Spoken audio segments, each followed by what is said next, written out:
Hey guys, today we're going to be reading A World of Games, and this is by Minnie Minty, and it's illustrated by Tom Barrett. Do you like games? If you do, then step into this room. The students at Central Elementary School have been learning about games from around the world. They have prepared a great exhibition. Sounds like they've been studying culture just like us. Teresa has made her own Mancala game using an egg carton. The traditional game pieces are seeds, but people can use anything from dried beans to little stones. Mancala games are played mainly in Africa, Asia, and the Caribbean, Teresa explains. The first Mancala games were probably played in Africa nearly 2,000 years ago. Mancala might be the oldest board game in the world.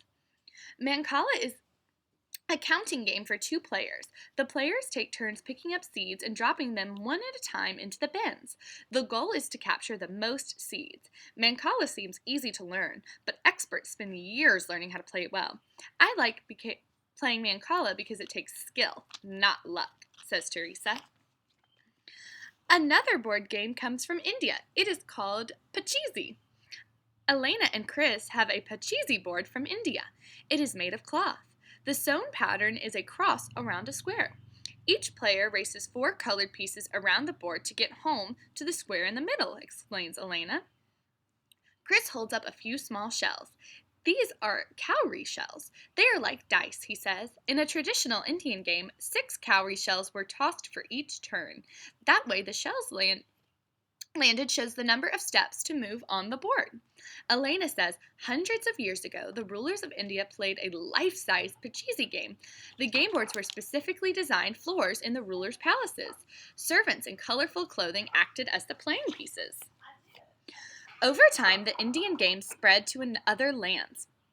Elena and Chris also have a modern game based on Pachie Z. It has been sold in the United States since the 1870s. Matt and Dan are showing another board game.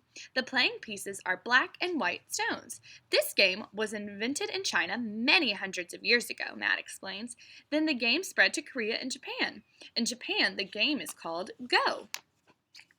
Go is a battle game for 2 players. Each player puts stones on the places on the board where the lines cross. The goal is to surround the other player's stones.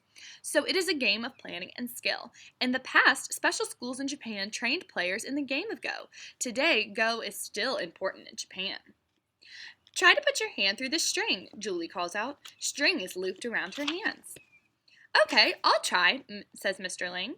When Mr. Ling puts his hand through the middle of the loop, Julie makes a quick move with her fingers. She traps Mr. Ling's hand. Don't worry, says Julie. Just pull your hand upward.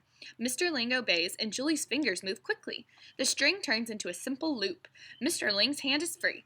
How did you do that? Mr. Ling asked with wonder. Julie has been learning about string games. The trick that Julie played with Mr. Ling is based on an Inuit string game. The Inuit of North America are experts in making shapes with strings, so that is a Native American tribe. Remember we talked about the Inuit in November? Sometimes they use string shapes in ceremonies. String games have been played all over the world for thousands of years. Lydia and Manny are playing a game with 5 flat stones. This game is from Brazil, says Lydia. It is called Cinco Marias. Each player tosses 1 stone into the air.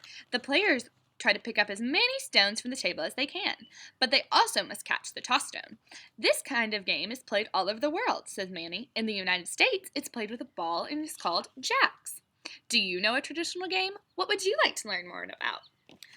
As usual, I will put these response questions in the description box for you to answer and talk about with a friend, a parent, or maybe write them down in a journal and answer them to check on that comprehension. Bye guys, I'll see you in the next one.